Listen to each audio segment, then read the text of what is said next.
Ciao a tutti, amici del cancro, benvenuti ai nuovi e bentornati agli iscritti. Io sono Ilaria e su questo canale parlerò di tarocchi, chakra, spiritualità e quant'altro possa essere d'aiuto ad ognuno di noi per il proprio cammino di crescita personale e spirituale.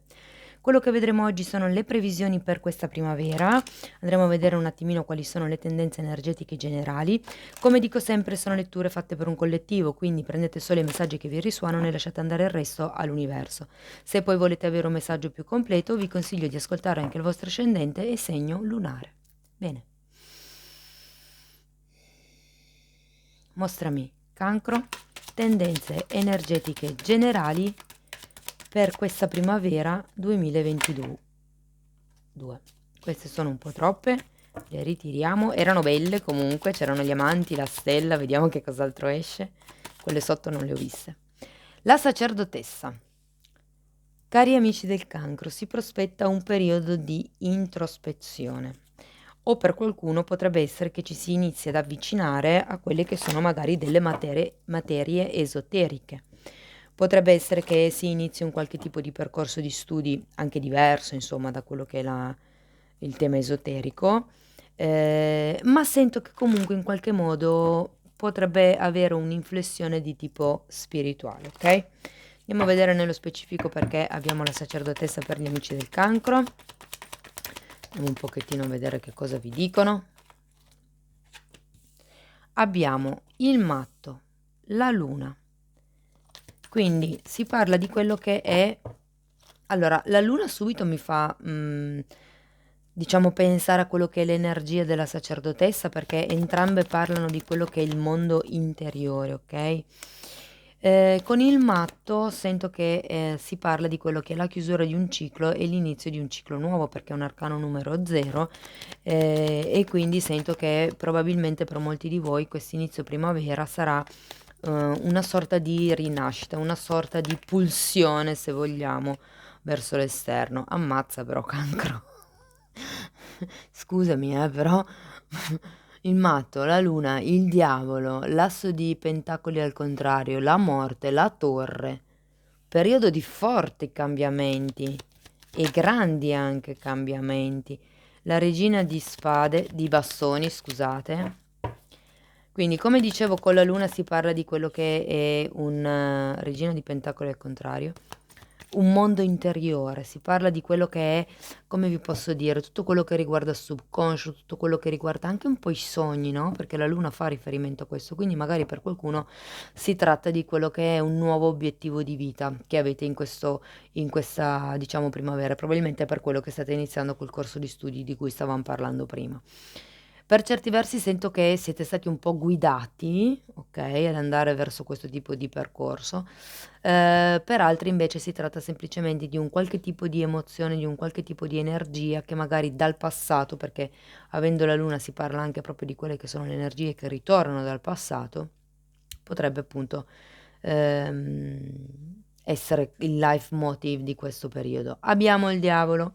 Il diavolo parla di quello che è una sorta di controllo, parla di quello che è una sorta di condizionamento, anche se vogliamo, che vi porta comunque a non iniziare un qualche cosa di concreto dove la possibilità ci sarebbe.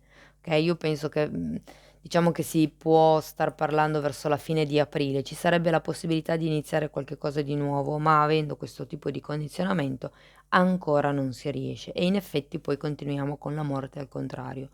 È come se mancasse un qualche tipo di trasformazione interiore.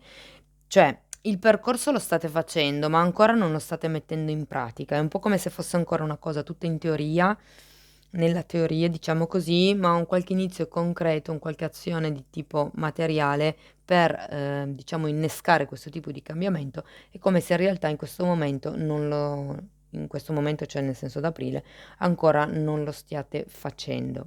E poi arriva la torre, nel senso che quando la vita ci mette davanti a certi cambi, a certi inizi, cioè, e non si vuole cogliere quello che è il messaggio, a un certo punto è proprio l'universo che ci piglia a schiaffoni e dice no, ok, di qui no. quella non è la strada giusta. E comunque la carta della torre parla di quello che è la caduta di un qualche tipo di sicurezza, di un qualche tipo di stabilità. Per molte persone fa proprio riferimento a quello che è la caduta dell'ego, ok? La regina di bastoni mi fa pensare che da questo tipo di trasformazione, da questo tipo di periodo, ne usciate ben ben vittoriosi. Sento che molte persone riusciranno così a trovare quello che è una forza interiore, una passione interiore, un'energia interiore. È come se vi rendeste conto, sento che per molti è come se fosse una sorta di risveglio spirituale, vi rendeste conto di quello che sono le dinamiche, la matrix, no? Le dinamiche della vita, le dinamiche di un qualche tipo di situazione, di un qualche tipo di relazione. E qui prendeste coscienza di come manipolare quello che è l'energia a vostro favore.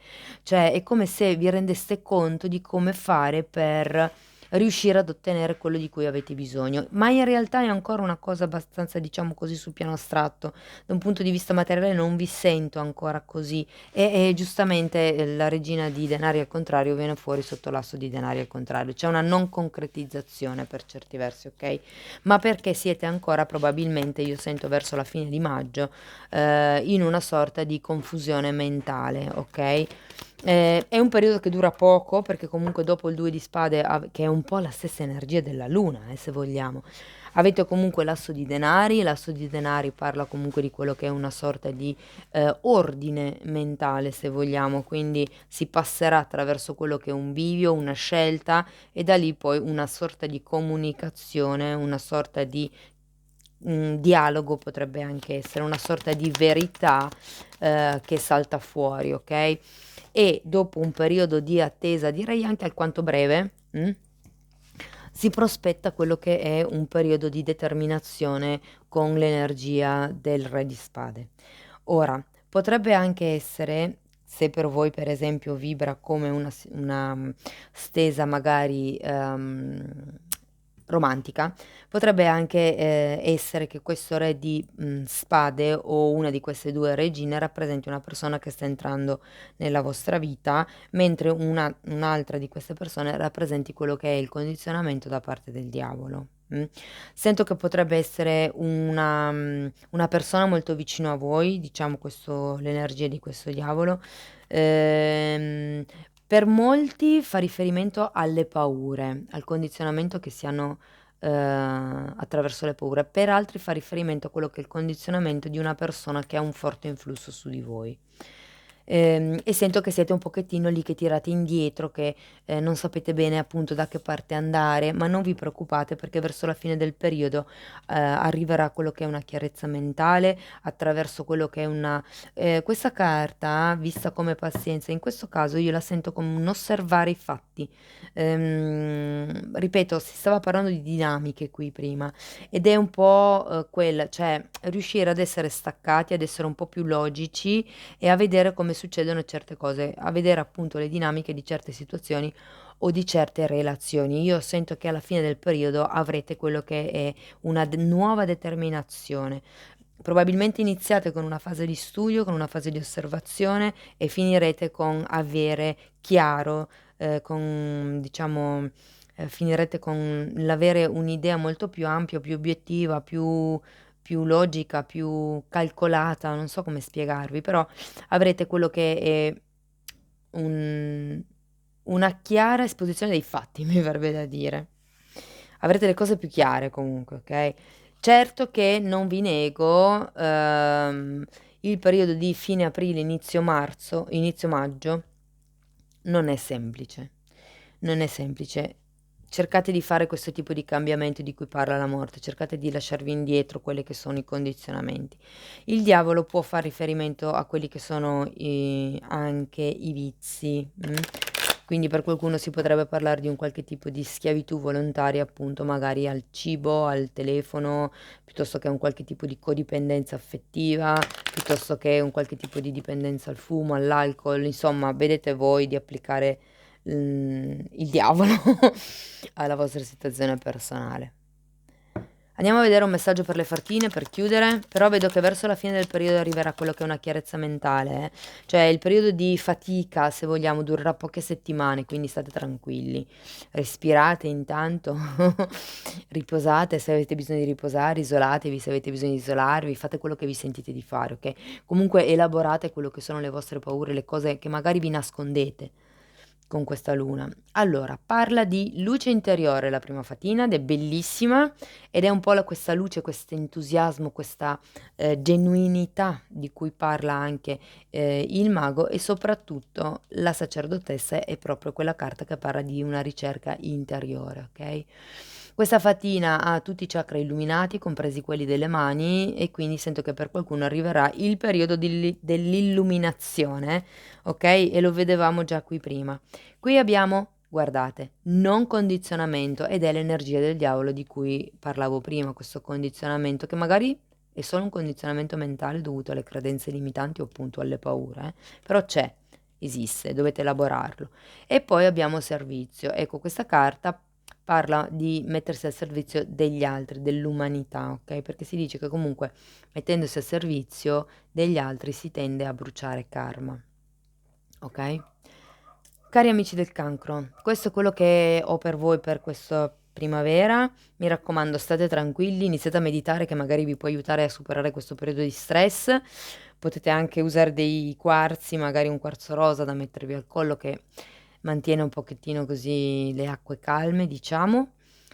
Io vi ringrazio per il tempo che avete trascorso qui con me, vi mando un abbraccio e ci vediamo nei prossimi video. Ciao ciao!